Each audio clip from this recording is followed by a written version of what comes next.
Michelle. Hello, Margaret. How are you? I'm good. Good. Good. Looking forward to our chat. Me too. So we're going to talk about hybrid working. And I think this is just a great topic at the moment. It's all over the media. It's top of all our minds because we're thinking, well, what does it mean? What is hybrid working? What's right for me? We had this experience in the past, in the last 2 years. Some people may have done some remote working in the past. What does the future hold? And I think there's a lot of talk and there's not a lot of answers.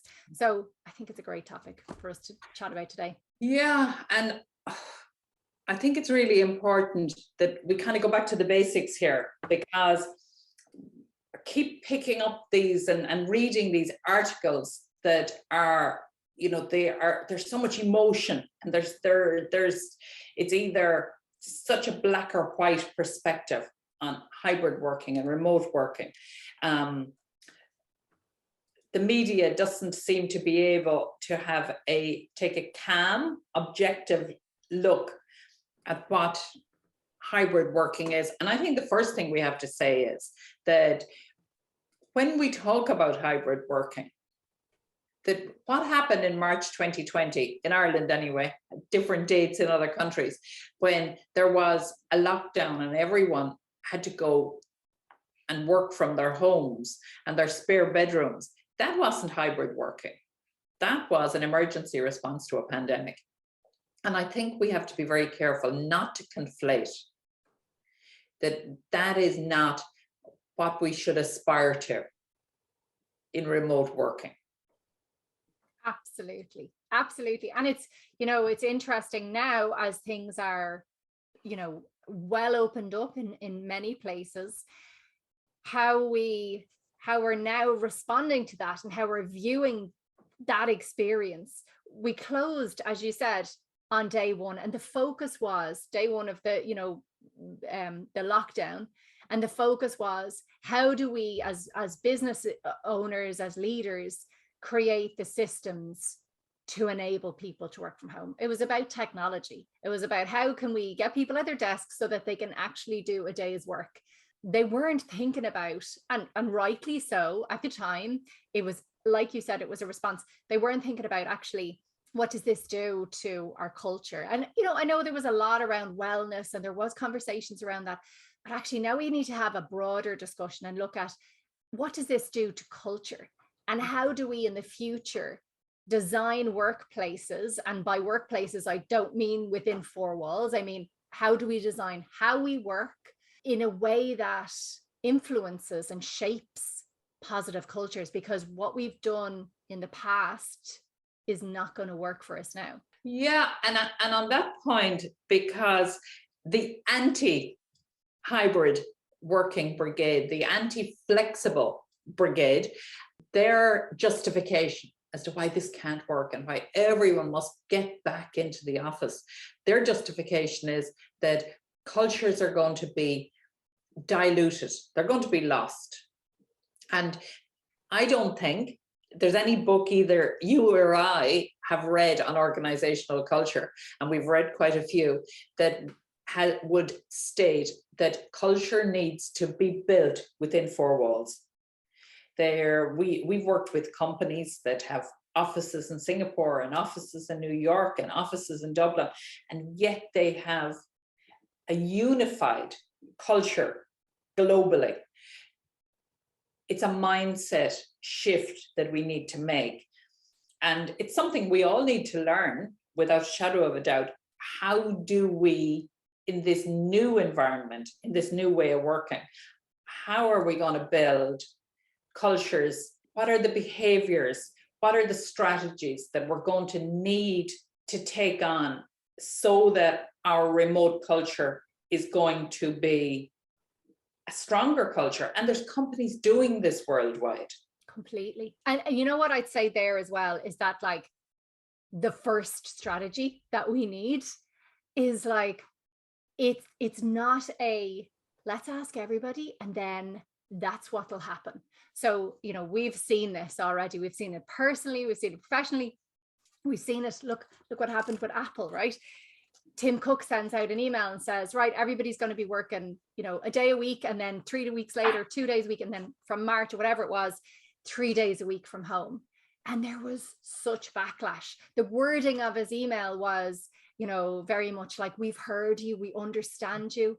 And like, you know, there was a huge cohort of employees who said, no, you haven't heard us. You're not understanding us. This is not what we want. Here is a way forward. And you know, they've lost employees over that. You know, they've had a lot of backlash over that. For me, I think the first strategy is, this is an experiment.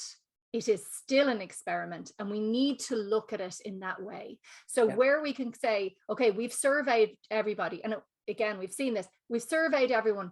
The consensus is everybody wants 2 days a week in the office. So from next week or next month, we're going to do 2 days in the office. And guess what? Nobody turns up 2 days a week because, or some people turn up 2 days a week because it suits them, or they're happy to do it. And some it really doesn't. And sometimes we kind of think, oh, it would really be nice to go back to the office. But people are going back to the office, and, you know, there aren't as many people there anymore. The leaders aren't there anymore. So the value of going within those four walls is diminished. So now what we need to do is look at, okay, how do we experiment?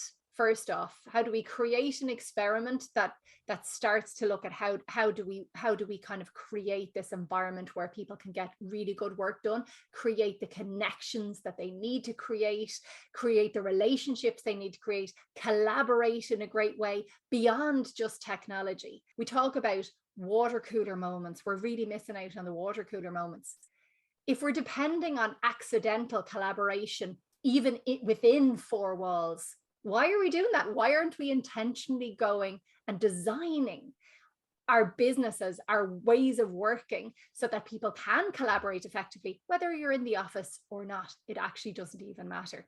To build on that, we don't have a 10-point blueprint for how do you implement hybrid. That when we're sitting with the people we work with, it's about finding what works for you and for your team and for your company. That it is, as you say, it is an experiment, but this is new for the majority of companies. There's only a very small number of companies worldwide that have experience. This is new for us all. I do think where it is affordable and where it's justified, I do think there is a case for keeping an office, keeping somewhere that people can go and work.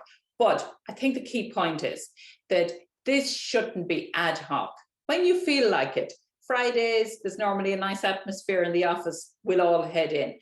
That's not going to work. And it's going to tarnish the reputation of hybrid working models. That I think we need to think about what are the reasons that we should congregate together. So for projects that require rich collaboration, then go to the office. But most of us work really, really well in our own spaces, that we don't need to be collaborating every day. So I find this topic really interesting, because it's kind of like, we're talking about flexibility, but we're talking about, is it one size fits all? Or is it on a case by case or team by team basis? And, you know, I know a lot of people don't like hearing this, but I'm a huge advocate of looking at individual needs and looking at team needs, right? And I think there are different generational needs as well. So there are some people who potentially have some caring needs, or, you know, for whatever other reason, will hugely see the benefit of working from home, and will just hate going to the office, will in fact in some cases be locked out of the office because it will just not be feasible for them to go to the office. Absolutely, maybe occasionally, and I completely agree with that, you know, looking at, you know, clusters of days where we come together, you know, maybe monthly or quarterly, you know, I think that is absolutely the future. I think that's the way to do it. I do also think there are people who need, you know, look, and I don't mean to I'm just trying to paint a picture and give examples, but maybe people who live alone, maybe, you know, younger people, maybe older people who, you know, empty nesters, maybe whatever. Lots of people have a need for a social connection through the day. And so, like, how in this hybrid, or even I would say remote environment, do we facilitate that? And like, I know we've had these conversations of, office hubs, and, it doesn't have to be this one head office. It can be like different models supported by governments, supported by other systems. I think for us, we need to concentrate on how do the businesses design for that. But I do think there is a need for some people to have that social connection and even professional connection, and a way to, particularly if you're very inexperienced, you want to really grow and learn, and you want to kind of benefit from the people around you. It is harder in a remote environment. It's not impossible, and I think we always design to create that connection and learning and onboarding in a remote environment. I think that is the most inclusive way we can do it. But I do think we also need to create and at least listen and be open to the needs of others who actually do need to be in the office or want to be in the office. Onboarding. Let's not idealize, what went before. Yeah. So we know from engagement surveys every year that the majority of companies struggle with onboarding. Yeah. It's a powerful opportunity. I always use the expression to capture your new employee's heart, to get them to actually care about the company. And we lose that opportunity. And in most companies, young people are a new person. They can be any age. A new person will join the company, and they quite often, have a buddy for a day, and that's it. That's it. You're onboarded. Or what I love, the onboarding, and by love I mean really don't love it, like, this kind of like, you get 3 days of onboarding. So you sit in a room, and then people from different departments come in with their presentations on their department, so that you learn about the company. And that's the onboarding. Like, that's worse. I prefer a buddy for a day and leave me to it. Throw me in the deep end. And so many people have told me over the years that they wondered what they had done to offend this really charming and lovely buddy, because the next day they ignored them in the canteen. They didn't realize that literally you had a 24-hour duty to be that buddy, and then it ended. You went back to sitting with your own people in the canteen. I feel like this is a whole video, because I'm like, oh my God, wait till I tell you about this onboarding.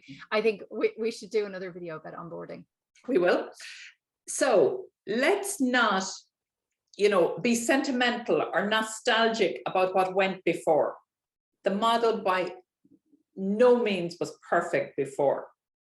And instead of dismissing what's possible with hybrid, I believe that companies and managers that are really intentional about creating flexibility, creating companies where people want to work, that finding a way to have that, satisfy that need for flexibility, and being able to accommodate the diverse needs of your people. Yeah. And that's going to take experimentation. It's going to take conversations, but it's also going to take being willing to change if it's not, which I suppose really is experimentation, that try something. If it's not working, try it again. And not to turn around and announce at the next all hands, it hasn't worked. So we have to go back to the old model, because you're going to lose your people. And that, I think, is a great point to discuss to kind of wrap this up, because this isn't a choice, right? We are seeing companies, huge established companies. Google now are looking at changing their back to work policy because of the backlash of their original policy. We see the backlash with Apple, and they're kind of saying, well, maybe we'll revisit this. We cannot, this is not a choice. There is a crisis on talent at the moment. So, people are really, really, really struggling to attract and retain talent. And this is part of the reason. And where you can, I won't even say where you can, because you must. the companies that get on top of this, who embrace it, who realize that this is the future and can get ahead of it, will be the ones to win with the talent piece, because that's why people are leaving. People are disillusioned with the more traditional ways of working. We know there's a better way. We've seen it during the pandemic. We can be trusted. You know, that's what people are telling us. They don't need to be in an office for 8 hours a day or 10 or 12 or whatever else to be seen as productive. We need to be focused on outputs. And I just think it's just not good enough for people anymore. And they have a choice. It's an employee's market right now. They have a choice, and they're clearly making it. Companies have to step on board with this, but it's not that scary. That's the thing. We've had it. We've had it for the last 2.5 years. We can do this. But we can even do it better. We don't equate what happened for the past 2 years with a really effective remote model. But that's what I mean, right? It's like that shows that it can, in some shape or form, even in the worst case scenario, can work. Yeah. So let's like what a base camp to build from. So what I'm conscious of as we talk is there's some people that had such horrendous experience. I know. Working from home, small children, even worse, children who were in school and having to be their teacher, and having your partner also working in the same space. I live in the depths of Tipperary and have so much space here, but during this time talking to people who were in Singapore and their spouse was at the other side of the table and they were working together and they were poorly equipped in terms of technology. This is not what we're talking about. Of course. We're talking about being well-resourced, having this very well planned, very well structured, and the days that you gather together, having real clarity about what are those days and your obligations. There has to be structure and absolute alignment on how we do this. But the potential savings for companies moving out of the most expensive real estate in cities worldwide and being able to invest in hubs, in regional hubs, that there is, it could potentially transform. If you think of, if that money was diverted to creating those incredible hubs or helping people build or create really lovely and comfortable, well-lit spaces in their own homes, that's a very, very different picture to what a lot of people think of as hybrid, which is working out of your kid's bedroom, trying to drone out the sounds of the row in the next room, or making sure that your spouse is dressed, walking through a room. We're not harking back to that nightmare for a lot of people. What we're talking about is, I think what we're talking about, Michelle, is actually starting a conversation about what's possible. Yeah, I agree. And that's it, isn't it? It's like there is no one size fits all. It is about conversations, it's about asking questions. It's been about open communication and experimenting with what's right and what works. And I think that there is a solution. I think there's a better solution. And I think that, the companies that jump on that first are going to be the companies that really benefit in the long term.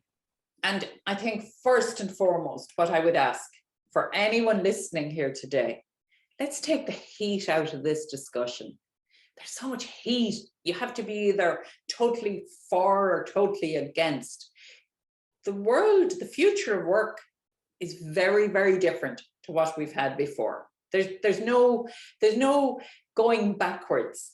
So some of us may go back to a more traditional 5 days a week based in an office model. I'm sure there's lots of people doing it today. But we need to be able to talk about what's possible without bringing this heat into the conversation.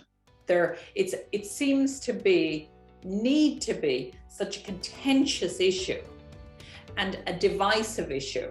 So I think what we're asking for is, first and foremost, let's just talk about what's possible. And on that note, Margaret, I think we need to come back here. We need to discuss onboarding another time. Thanks so much for that. That was great. Thanks, Michelle.